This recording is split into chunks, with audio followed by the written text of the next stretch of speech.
What's going on, guys? We are back with hopefully another video today. You know, sometimes I go out fishing, I know I'm gonna get the video, and there's sometimes I go out fishing and I have no idea if I'm going to get the video or if it's just gonna be another day on the ice. But today we're in the Hayward area, and I filmed a whole bunch of I think I filmed some tip-up videos this year in Hayward early ice.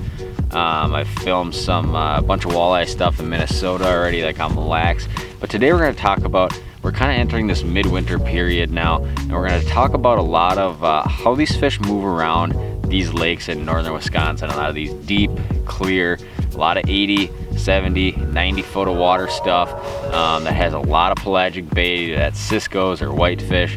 We're going to talk about kind of the differences in how these fish move around structure versus a lot of fish in other lakes, whether that's shallow lakes, flowage systems, a lot of Minnesota lakes. It's a very different way fish move around and utilize structure in these kind of lakes. So, you know, northern Wisconsin, the tip of things like the deal, right? Everybody comes out here, they tip up fish, they lock into a spot, they throw out a big spread, they're tip up fishing. Well, today we're focusing on just one rod. We're jig fishing. So I love jig fishing, and we're going to talk a lot about like I said, kind of like how you guys can catch a bunch of fish in the Hayward area here, or anywhere where walleyes kind of use a lot of open water basin, or you have a lot of deep water with a lot of deep structure too. So it's just about to get light out today. We got a little bit of overcast going on. I got to punch some holes around kind of one of my favorite rock spots here. That doesn't mean there'll be anything here today right now, but we'll talk about that. So I got to get to punch some holes and hopefully catch some fish. Stay tuned.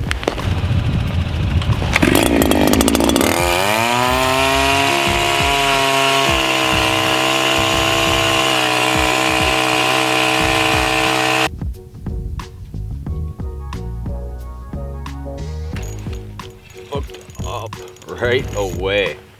Does not always happen that easy. Doesn't feel too bad. I'm not a giant. I just drilled my big set of holes and kind of sat down right on the top here. You know, a lot of these times these fish, just like anywhere, there's a nice little puncher to start. Not sure how much camera light we got, but nice little about 17-inch Hayward area walleye there to get things going. And basically what I was getting at here, beautiful fish. That one actually came on a purple Bassmaster, one of my favorite colors. But these fish a lot of times in the low light periods, you know, whether it's morning or evening, they'll set up like up on the top of this stuff. Like we're at about 20 feet right now.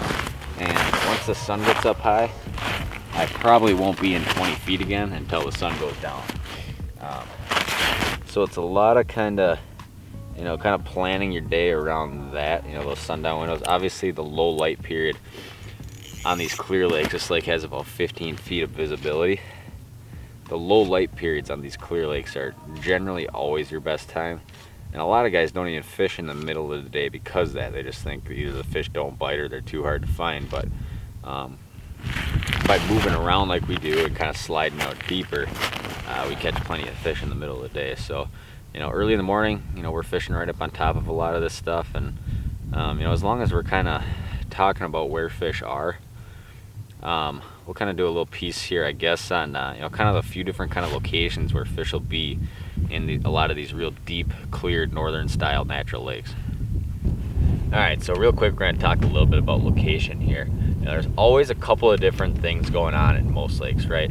And these deep, clear lakes, there's kind of there's basically always two things going on out here, right? One is generally what I'm going to do the most of today, which is I'm fishing a lot of rock between, let's say, 20 and 32 feet of water is kind of where I'm targeting these fish, right? And these fish, they don't necessarily live on a rock bar. A lot of times people have this misconception that fish live up on top of that rock bar, which in a lot of lakes they do. But in a lot of these deep, clear lakes, these fish spend more time over basin than they do on any piece of structure. So I target fish spring, summer, fall, winter out on this style lake, these very deep, very clear, very cisco based lakes. And I am a firm believer that these fish do very little feeding on top of structure, right? Whether that's a rock bar in 20 feet or rock bar in 30 feet, there's just not a whole lot of bait on that rock bar, right? So where do these fish go to feed when they're on these kind of spots? Well, I think generally they're out in the basin either feeding on ciscos, a lot of fry perch and panfish that might be suspended out over the basin. That's what these fish do for a lot of their life. Now obviously, like May and June, you know, when fish are shallow in every body of water, you know, there's a very strong shallow water bite, and at that same time of year there's a lot of bait, there's a lot of panfish. You know, all the life is up shallow that time of year, soaking up warm water and spawning or getting ready to spawn. So that time of year you can pretty much write off a lot of this deep rock. That May and early June period is not a time to be fishing deep rock. But for the rest of the season, this deep rock's a player. It's almost like a holding area for these fish before they go out to basin to feed, right? And one thing you'll notice a lot, doesn't apply much in the winter, but like in the summer, let's say you have a thermocline that's like 25, well, a lot of that bait's gonna stack up at that same depth. So fish will use a lot of those humps that top out at 25, 24, 23 feet of water, because it's right on that same plane that they're feeding at. Now, the other bite that happens in the winter out here is a shallow water weed bite. And by shallow water, I mean basically anything less than 20, right? Weeds in this lake grow out to about 17, 18, 19 feet of water. So these fish that relate to weeds, generally they're much more spread out and scattered. These are the fish that's great to run a big tip-up spread for. Generally speaking, when you have fish in shallow water, they're more active. It's just much more difficult to hone in on a jiggable area to fish that. You know, if we were to come out here and run a massive tip-up spread and kind of jig through the area as well, that would work. But it's much tougher to get on those fish in numbers, right? I feel a lot more confident coming out here in the middle of winter like it is now and finding these fish up on top of rock. But basically what's going to happen, and I'm already seeing it happen now because I'm not really marking anything else, is that these fish slide off and slide on all day long. It's this constant push out to basin, back to structure, out to basin, back to structure. And basically what you're going to do, and we might move here in a couple minutes if I don't see any more, is you're going to check these spots a whole bunch of times throughout the day, right?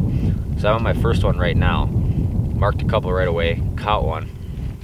And these fish likely slid back off, or they're just not following baits anymore. But if they were up here, I'd be seeing them. So they probably slid off, you know, whatever kind of fish were up here, or whatever numbers of fish were up here, they slid off, they're out in basin. They might come back in an hour, they might come back in 5 minutes, they might not come back at all today, right?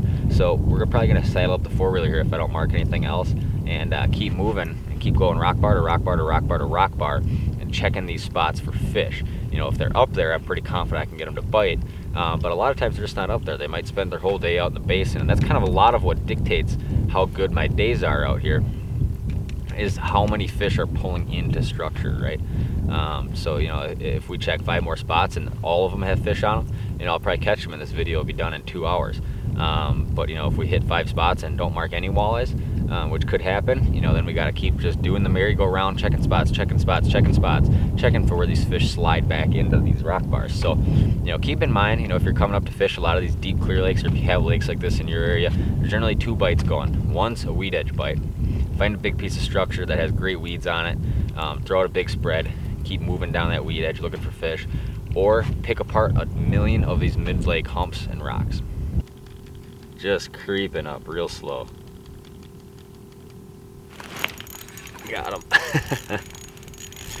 Man, you know what? We hit a few spots in a row where I drilled big spreads and didn't mark anything but some smallmouth down there. Normally, this isn't a real big fish, but my line is so frozen I can only reel to there. There we go. There's another decent, about 16-inch eater size favorite area walleye. Some days you got to work for all of them, but that's all right.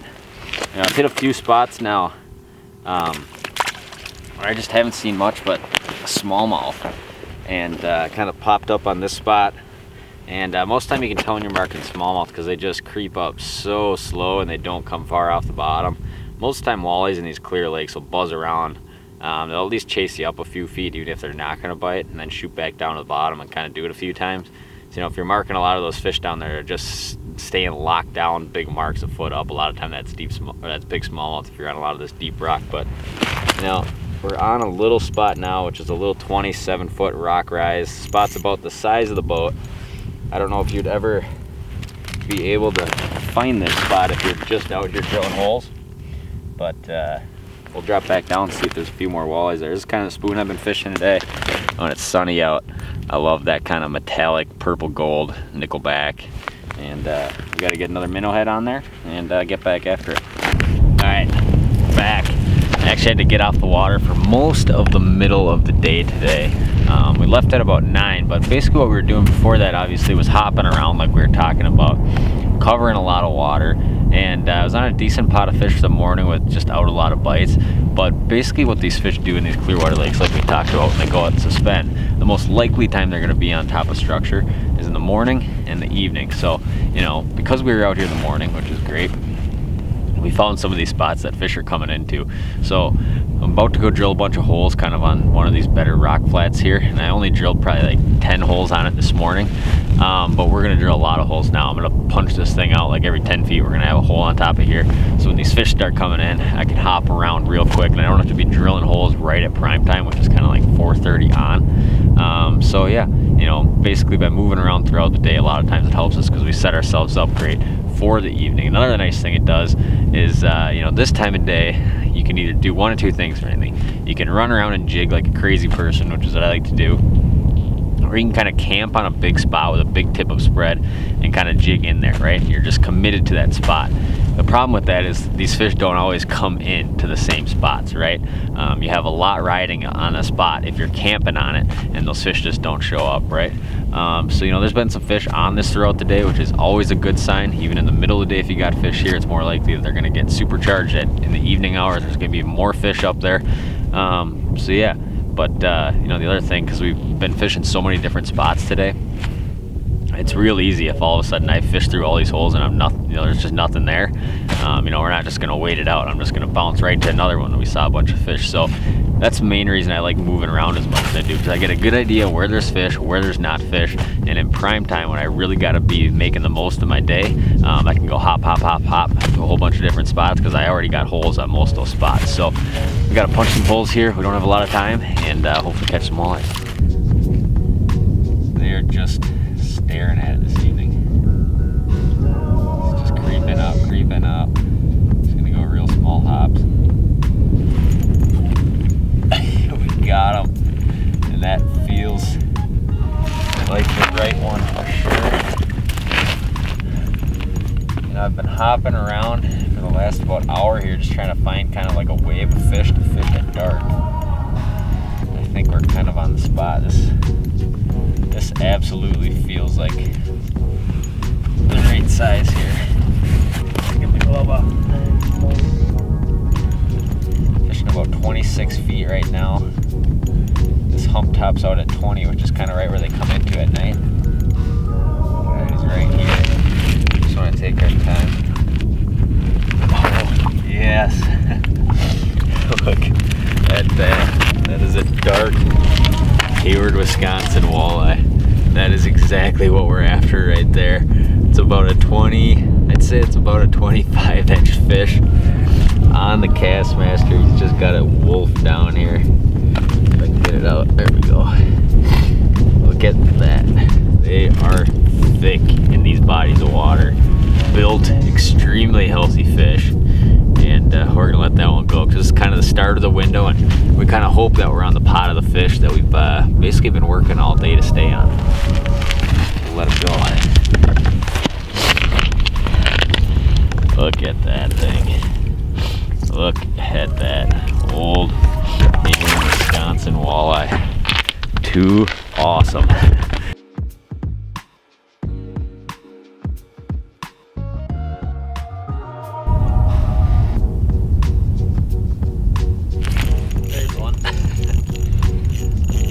Late to the hook set on that, but it's alright.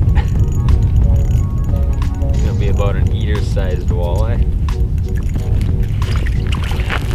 Look at that guy there. On the Castmaster. Not a big one, but I could tell he wasn't very big by the way he marked. It's about a 14 and a half, 15-inch walleye. Definitely a lot of fish around. We're not getting them all to bite, but it's just kind of how today's been. A lot of fish just kind of looking, but it feels good knowing that we are at least on the right spot.